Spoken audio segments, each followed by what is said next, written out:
La balada de Nunca Jamás, por Stephanie Garber. Capítulo 16. Evangeline debería estar prestando atención al pasadizo secreto. Caos estaba conduciéndolos al lugar donde decían que podrían comenzar a buscar las piedras perdidas. Pero en lugar de vigilar sus pasos o de leer las palabras talladas en las penumbrosas paredes, lo único que podía hacer para pensar era en la burla de Jax. La verdad nunca es lo que quieres que sea.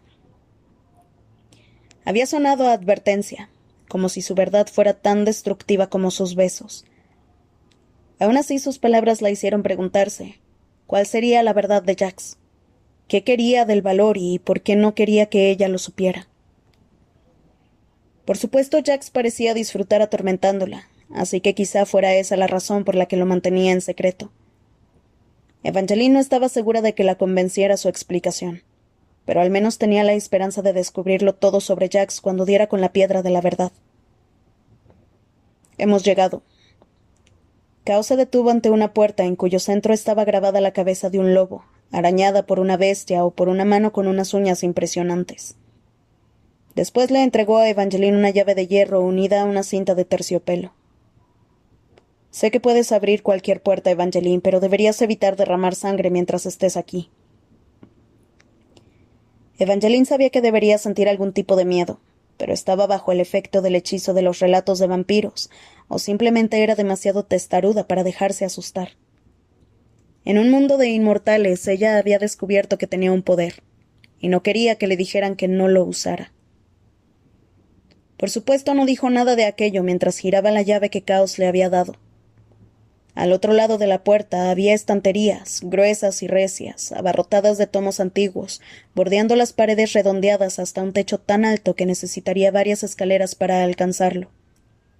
Afortunadamente había múltiples escaleras de viejo palisandro, así como pequeños balcones que salpicaban los estantes superiores como estrellas de hierro. El aire cambió cuando Evangeline entró. Olía a antiguas páginas de papel que la llamaban como el canto de una sirena. Como todos los aficionados a los cuentos de hadas, siempre le había encantado el olor de los libros. Le encantaba el polvo del papel en el aire, cómo se arremolinaba en la luz, simulando pequeños destellos de magia. Y sobre todo, le gustaba que los cuentos de hadas siempre la hicieran pensar en su madre y en las infinitas posibilidades. El suelo bajo sus zapatillas estaba cubierto por un tapiz bordado con la imagen de un arco flanqueado por dos caballeros con armadura, de los cuales uno no tenía cabeza. Sobre la alfombra había una mesa redonda con una lámpara y algunos periódicos, además de dos polvorientas butacas de terciopelo que afortunadamente no tenían grilletes.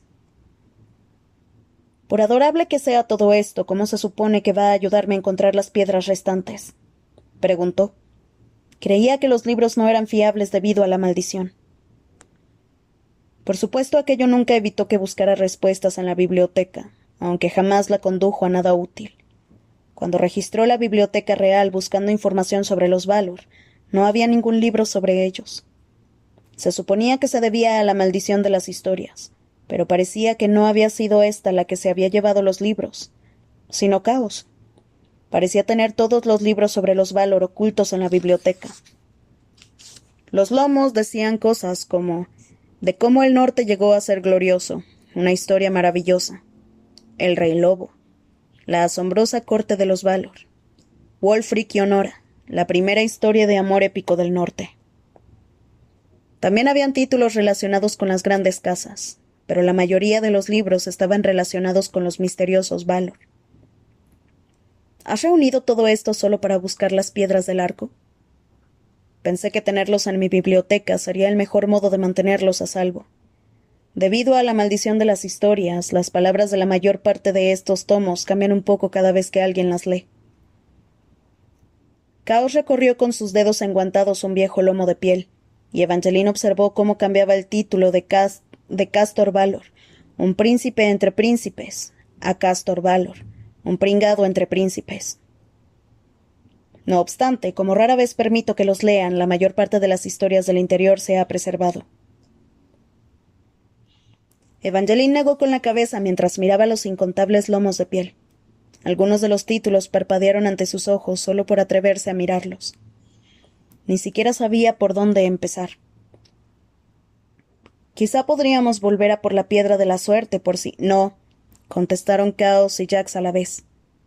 ¿Y si solo la usamos para encontrar el libro adecuado? Jax lo consideró, pero Chaos negó con la cabeza. La última llave llevó la piedra de la suerte después de haberla hallado. Creía que le daría buena suerte y lo hizo, pero también la volvió demasiado temeraria y al final la condujo a la muerte. ¿Y si la usara Jax? Se giró hacia él. Has dicho que no te afectó. No lo hizo, pero tampoco va a ayudarme. Solo la llave profética puede encontrar y reunir las 4 piedras que faltan. Evangeline quería creer que Jax estaba exagerando, o que solo quería librarse de perder el tiempo en una biblioteca. Pero entonces recordó su visita a la cripta de los Fortuna, cómo la habían vigilado Jax mientras caminaban junto a todos aquellos tesoros, observando sus reacciones. También suponía que Chaos, debido a la razón por la que quería abrir el arco, habría pasado algún tiempo buscando las piedras perdidas. Un montón de tiempo teniendo en cuenta cuánto había vivido. Aún así solo poseía una, que había sido encontrada por la llave anterior. Ella tendría que localizar las otras 3. Se preguntó si de verdad creían que podía hacerlo, o si solo intentaban descubrir cuántas conseguía reunir antes de morir ella también. Al día siguiente, cuando Evangeline despertó en el interior de su habitación prestada, casi esperaba encontrar a Jax a los pies de su cama, listo para tirarle un vestido a la cara mientras le decía que era hora de ponerse a trabajar para buscar las piedras. En lugar de eso, había una nota junto a la tetera de la bandeja de su desayuno. Pequeño zorrillo, me marcho. Tengo cosas que hacer. Intenta no morirte mientras no estoy. Jax. Intenta no morirte, murmuró. No sabía qué la sorprendía más, si las monstruosas palabras de Jax o el hecho de que desapareciera casi tan pronto como había accedido a hacer lo que quería. Pero la sorprendía, y quizá le doliera un poco. ¿Qué tenía que hacer que fuera tan importante? Sabía que no podía ayudarla a encontrar las piedras perdidas, pero también sabía con qué desesperación las quería. Y con qué desesperación la había salvado, solo para dejarla en un castillo lleno de vampiros. Quizás había tenido razón el día anterior. Jax y Chaos solo querían que consiguiera tantas piedras como le fuera posible antes de que perdiera la vida en la aventura. Después de haberse puesto uno de los muchos vestidos que habían llevado a su dormitorio desde Wolf Hall, Evangeline atravesó los túneles secretos hacia la biblioteca oculta de Chaos.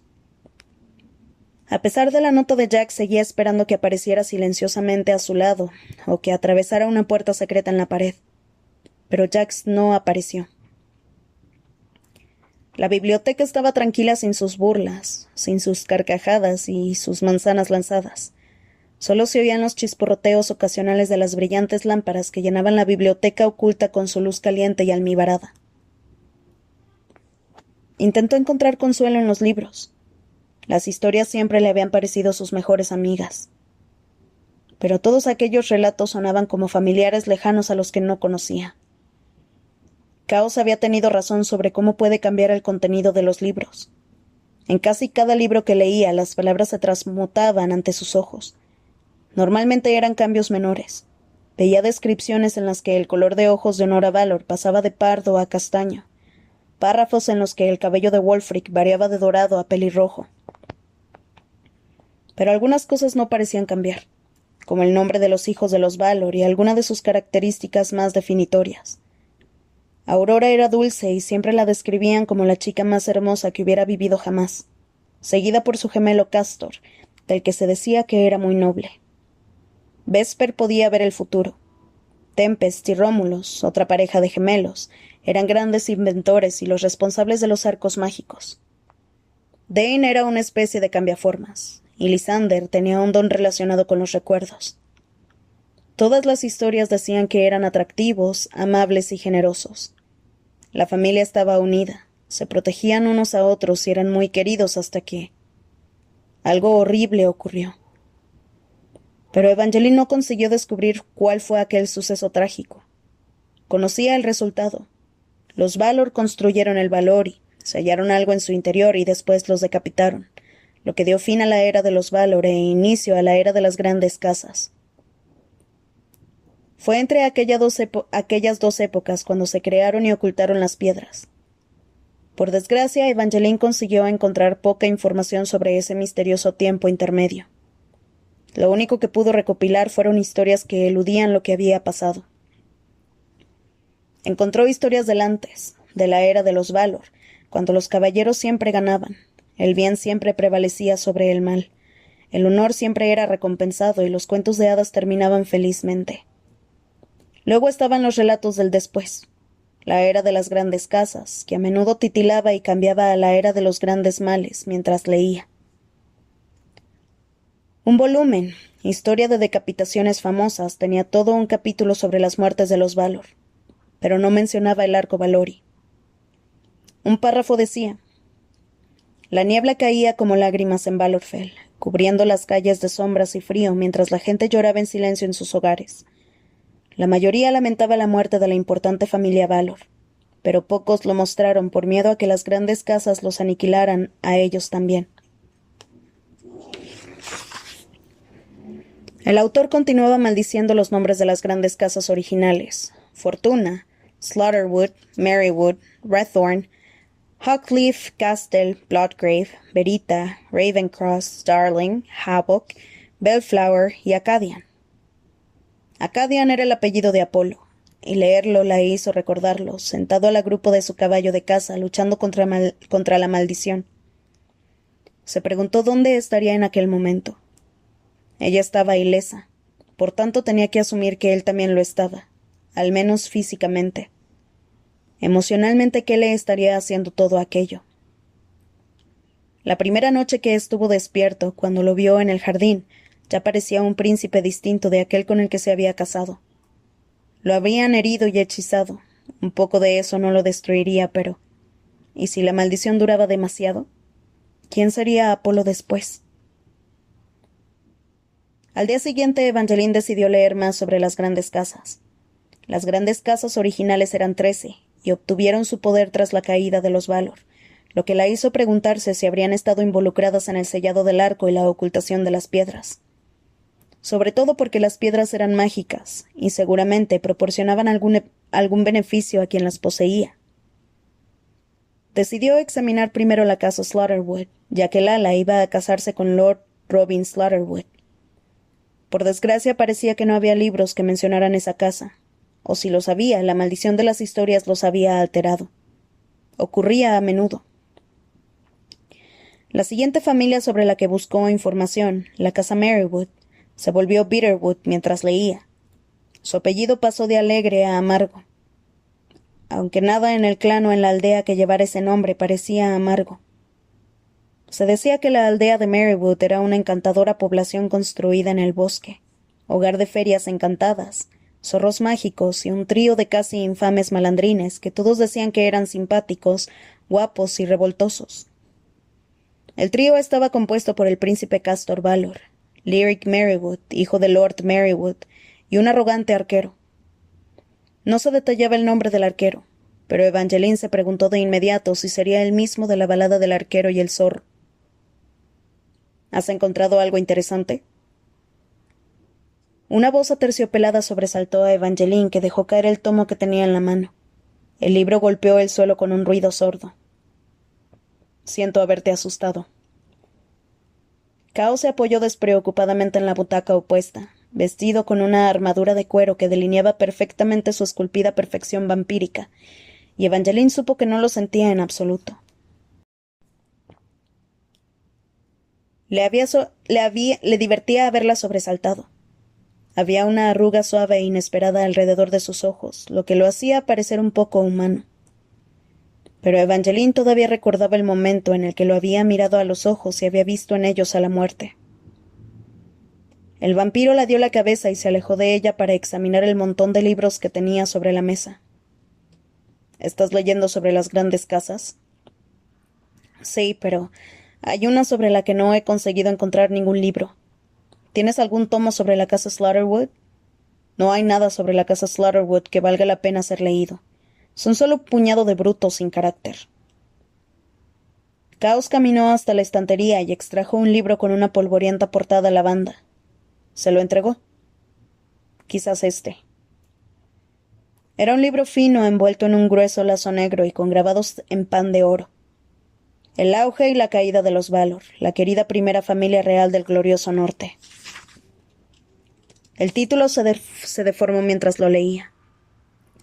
Algunas de las letras se convirtieron en ramas y otras se transformaron en armas, haciéndola sentir un poco mareada. La primera página del libro hizo lo mismo. Las letras y las palabras no dejaban de titilar, convirtiéndose en otras cosas, como si el libro estuviera tan entusiasmado con que alguien lo hubiera elegido que no supiera qué decir. Este parece un poco ansioso. Evangeline se detuvo cuando levantó la mirada y descubrió que Caos ya se había marchado. Y parecía que no era lo único que había desaparecido de la biblioteca. Después de soltar el libro que él le había entregado, porque las palabras sencillamente se negaban a asentarse, buscó el que se le había caído cuando Caos entró. Pero como el vampiro, el libro había desaparecido. Lo único que quedaba de él era un aleteante trozo de papel.